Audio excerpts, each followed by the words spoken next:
déchetterie. Et ça fait trop bizarre de tout regarder. Et je vais vous présenter un par un, vite fait, tous les trucs que j'ai pu retrouver par-ci par-là. C'est une liste non exhaustive, hein. Il y avait d'autres trucs sûrement que j'avais. Mais j'avoue que là, tous les objets, ils marquent. Donc, c'est parti pour le premier item. Premier item, la famille Toupee Beyblade. Je sais même pas si c'est une officielle. Il y a moyen que même pas. Ça sent le plastique quand je la secoue. C'est bancal. Vous voyez que c'est bancal. Et puis, ouais, c'est peut-être une contrefaçon. Il y a écrit quoi dessus? Dragon. C'est tout. Il y a juste écrit dragon. Si je regarde, il y a écrit China, ok. 2002, Hasbro. En vrai, Hasbro, il y a moyen que ce soit une vraie Beyblade alors. Ça c'est de la frappe, j'en ai même une deuxième. Tac. Comme As, dragon. J'ai la rouge et la bleue. Et ça, c'était de la frappe atomique. Ça, c'était le vrai divertissement. On peut voir qu'elle a pris cher ici, la Beyblade, à force d'être utilisée. Mais je pense qu'elle est encore fonctionnelle. J'en suis quasi sûr. Et ça, j'en garde un putain de souvenir. Et je crois que c'est démontable parce que regardez, il y a plusieurs couches pour la toupie. Et moi, je me rappelle, j'avais d'autres toupies que je pouvais démonter, etc. Et ça, c'était de la putain de frappe atomique. Et avec ça, regardez ce que j'ai. Alors, non, c'est pas un gun. Enfin, si, c'est un peu un gun. Mais ça, c'est vraiment un truc que j'ai jamais compris. En gros, comment expliquer? Là, si je retourne l'objet, vous avez ici le truc que vous accrochez à la toupie. Donc la toupie reste accrochée. Prenez un truc comme As, avec une longue tige que vous insérez, je sais plus où là-dedans, dans le trou. Et vous pouvez faire tourner la toupie avec ça. Et en gros, une fois que la toupie a tourné, t'enlèves le cache. Boum. Et en gros, moi je sais pas pourquoi, mais j'appuyais sur ce truc. Et je pensais que ça la faisait tourner plus longtemps, mais en fait je viens de me rendre compte que j'étais sûrement très très con. Voilà, parce que je comprends pas à quoi ça sert ce bail. J'en ai aucune idée. Mais en tout cas, Beyblade, très bon souvenir franchement. Je peux que recommander aux plus jeunes qui me regardent. Ensuite, là on va passer à un truc un peu collector, vite fait. Alors, boum, regardez-moi ça. Une voiture à la mode de Hot Wheels, sauf que si on regarde bien les écritures, je vais essayer de vous montrer. Boom, Made for McDo Corp, Made in Vietnam 2004 Mattel. Une voiture McDo de 2004. Qu'est-ce que je peux dire dessus? En fait, on dirait une Batmobile, mais j'ai peur de dire de la merde. On dirait trop une Batmobile. J'ai jamais regardé Batman. Elle marche très très bien. Les roues sont encore fonctionnelles. Elle envoie. Et franchement, j'en ai d'autres de McDo, je vais vous montrer. J'ai celle-là de McDal. Après, bon, il y a de la poussière et tout, je me suis pas fait chier. Là, regardez, si je dis pas de conneries. Pareil, voilà, je vais vous mettre MFG for McDo Corp 2005. Mais si je ne m'abuse, ça c'est le logo d'Hot Wheels, non? Ou alors je suis complètement ravagé. Petite voiture en mode fluorescence, tout ça, frappe atomique, jouet de malade. Je crois que même tu pouvais activer un truc ici. Oui. Oh, la vie de ta mère, elle marche encore, regardez la team. C'est pas du fake. Ça s'est allumé à l'intérieur.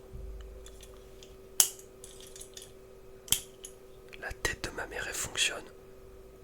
Attends, 2005. 2005, il y a encore de la lumière dans la caisse. Putain, c'est de la frappe. Incroyable, franchement incroyable.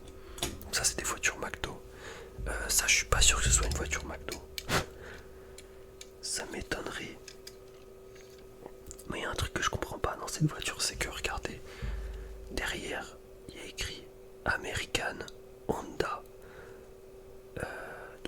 pas si c'est un truc officiel. Genre si c'est une réplique d'une vraie Honda. Moi j'avoue j'y connais rien en bagnole. GT, Yokohama. Regardez le capot, il s'ouvre carrément. Tac. Et tu vois l'intérieur de la caisse. C'est... Non mais franchement, c'est quoi ces jouets de malade qu'on avait quand on était petit? Ouais bah franchement les détails dans la voiture et tout sont plutôt carrés. Je kiffais cette bagnole. Il y a même la plaque et tout. Non franchement c'est bien foutu. Franchement c'est bien foutu. Et d'ailleurs ça me fait penser que en fait derrière la voiture tac, il y avait encore un truc de lumière. Mais par contre là elle a plus de pile.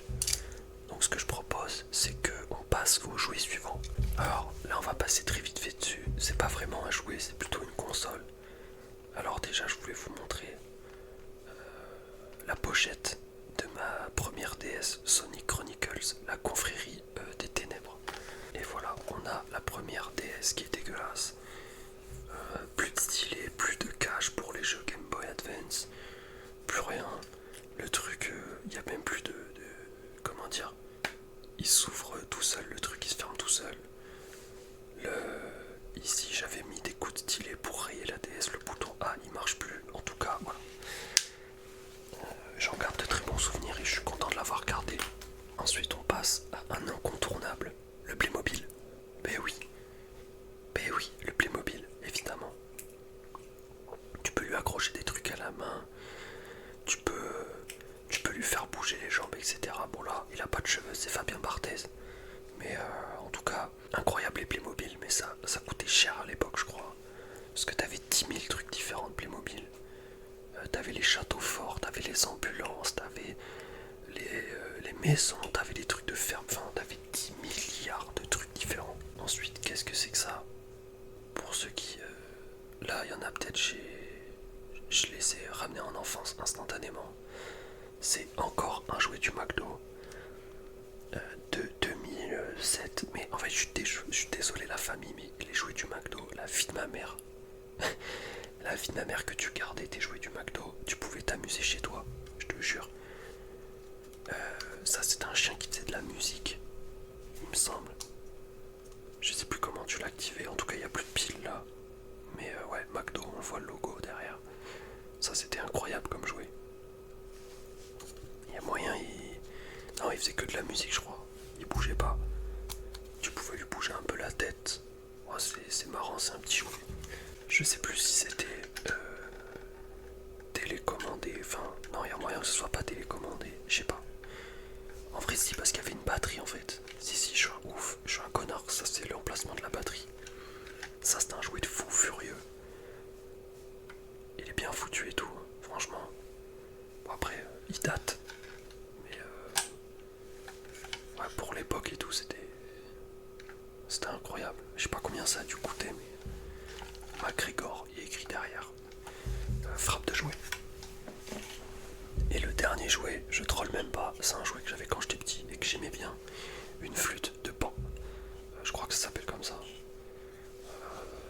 La mécanique est super simple. Si vous soufflez dans ce tube là, parce que c'est des tubes, ça sonne aigu. Non, ça sonne grave. Non, ça sonne aigu. Et si vous soufflez là-dedans, ça sonne grave. Donc tu peux faire des mélodies. Pour ceux qui en savent jouer, je crois que Sylvain Durif a fait une démo. Je vous mettrai la vidéo en description et un extrait sans le son évidemment pour pas vous enculer les oreilles. Mais à ne pas sous-estimer cet objet. Franchement, si Pierre Durif a utilisé cet objet une fois dans sa vie, chaque Français devrait avoir dans son foyer une flûte de Pan. En tout cas, c'est tout pour aujourd'hui. Je vous ai montré un petit échantillon, mais évidemment j'ai eu d'autres trucs dans mon enfance. J'espère que ça vous aura plu. Je vous dis à demain